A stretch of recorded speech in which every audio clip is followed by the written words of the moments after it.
Praise the lord. దైకర్ evangelism ఇండియాకి మరొకసారి స్వాగతము. ఫ్రెండ్స్, ఒకసారి ఈ వీడియో మీరు చూడాలి. ఒక పెద్దయినను ఏ విధంగా బెదిరిస్తున్నాడు, అతని దగ్గర ఉన్న వస్తువులను ఎలా సరెండర్ చేయమని చెప్తున్నాడో, పెద్ద వయసు ఉన్న వ్యక్తికి అతని ఇంట్లో కేవలం బైబిల్ ఉన్నందుకే ఏ విధంగా బెదిరిస్తున్నాడో మీరు చూడాలి.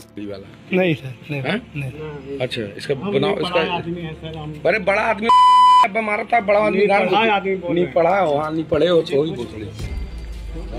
साले अभी मुसलमानों से लड़ रहे हैं, इसके बाद ईसाई बन रहे हो तुम।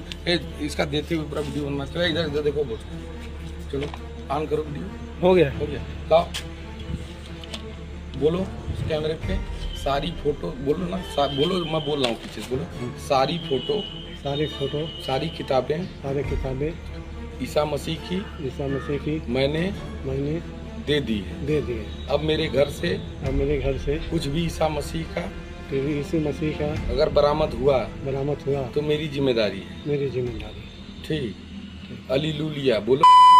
बोलते थे ना हालेलुया।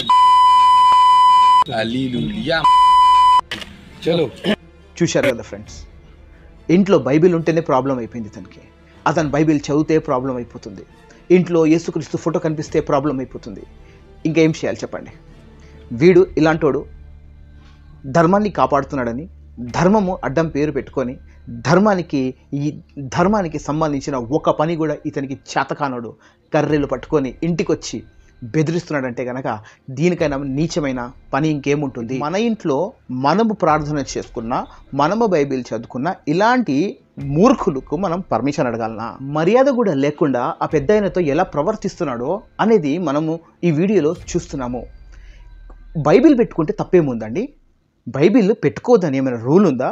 అస్సాంలో ఉన్న సీఎం, ఛత్తీస్గఢ్లో ఉన్న సీఎం, వీళ్ళకి సీఎం అంటారు. అసలు వీళ్ళు చేసే పనులు ఏంటిది? రాజకీయాన్ని వదులుకొని ధర్మాన్ని అడ్డం పెట్టుకొని ఇప్పుడు మత గురువులు చేయాల్సిన పనులు రాజకీయ నాయకులు చేస్తున్నారండి. ఇలాంటి వాళ్ళకు ఎంకరేజ్మెంట్ ఎవరు అంటే కేవలము రాజకీయ నాయకులే. అతని మెడలో ఒకసారి ఆ గంశ చూడండి, ఎవరిదో మీకే అర్థమైపోతుంది. అలాంటి వాడి కనీసము తను చదువుకున్న పుస్తకాల్లో ఏబిసిడీలైనా వచ్చా అంటే అది కూడా రాదు. ఎందుకు తెలుసా? ఉద్యోగాలు లేక, పనిపాట లేక దరిద్రంగా బతికేటోళ్ళు ఈ మధ్యలో ఈ బిజినెస్లో దిగారు. చదువుకున్నవాడు పాయింట్ టు పాయింట్ మాట్లాడతాడు, అవసరమైతే కౌంటర్స్ క్వశ్చన్స్ వేస్తాడు, అంతేకాని ఇలాంటి దిక్కుమాల పనులు ఎవరు చెయ్యరు.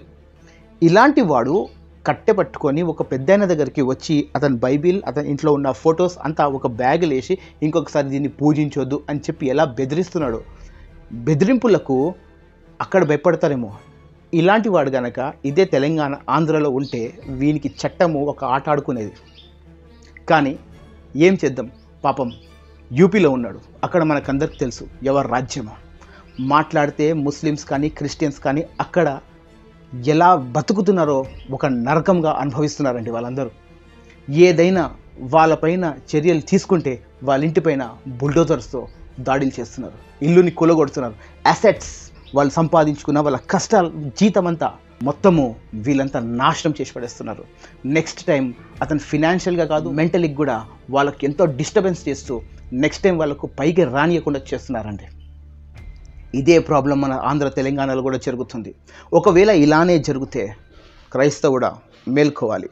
ఎందుకంటే ఇప్పటికే క్రైస్తవ్యంపై జరుగుతున్న దాడులు మామూలుగా లేవు.